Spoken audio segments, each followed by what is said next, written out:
8 साल का एक बच्चा 1 रुपए का सिक्का मुट्ठी में लेकर एक दुकान पर जाकर पूछने लगा, क्या आपकी दुकान में ईश्वर मिलेंगे? दुकानदार ने यह बात सुनकर सिक्का नीचे फेंक दिया और बच्चे को निकाल दिया। बच्चा पास की दुकान में जाकर 1 रुपए का सिक्का लेकर चुपचाप खड़ा रहा। ए लड़के, 1 रुपए में तुम क्या चाहते हो? मुझे ईश्वर चाहिए, आपकी दुकान में है। दूसरे दुकानदार ने भी भगा दिया, लेकिन उस अबोध बालक ने हार नहीं मानी। एक दुकान से दूसरी दुकान, दूसरी से तीसरी, ऐसा करते करते कुल 40 दुकानों के चक्कर काटने के बाद एक बूढ़े दुकानदार के पास पहुंचा। उस बूढ़े दुकानदार ने पूछा, तुम ईश्वर को क्यों खरीदना चाहते हो? क्या करोगे ईश्वर लेकर?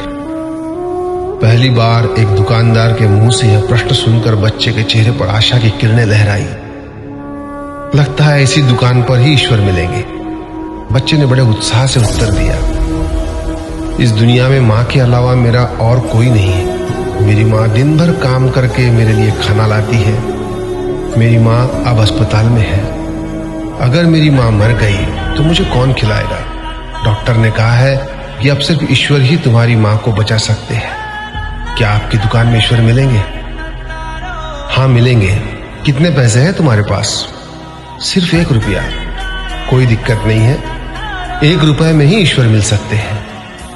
दुकानदार ने बच्चे के हाथ से 1 रुपया लिया और उस 1 रुपए के अंदर 1 गिलास पानी के अलावा बेचने के लिए उसके पास कुछ भी नहीं था। इसलिए उस बच्चे को फिल्टर से 1 गिलास पानी भरकर दिया और कहा, यह पानी पिलाने से ही तुम्हारी मां ठीक हो जाएगी।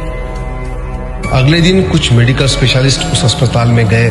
बच्चे की मां का ऑपरेशन हुआ और बहुत जल्दी ही वह स्वस्थ हो गई। डिस्चार्ज कागज पर अस्पताल का बिल देखकर उस महिला के होश उड़ गए। डॉक्टर ने उन्हें आश्वासन देकर कहा, टेंशन की कोई बात नहीं है।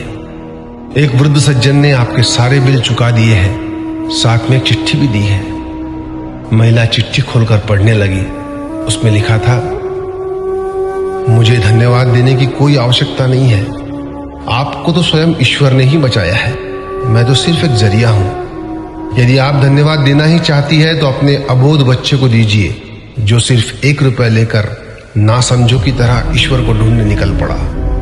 उसके मन में यह दृढ़ विश्वास था कि एकमात्र ईश्वर ही आपको बचा सकते हैं। विश्वास इसी को कहते हैं। ईश्वर को ढूंढने के लिए करोड़ों रुपए दान करने की जरूरत नहीं होती। यदि मन में अटूट विश्वास हो तो वे 1 रुपए में भी मिल सकते हैं। आइए इस महामारी से बचने के लिए हम सभी मन से ईश्वर को ढूंढें, उनसे प्रार्थना करें। आपका दिन शुभ हो।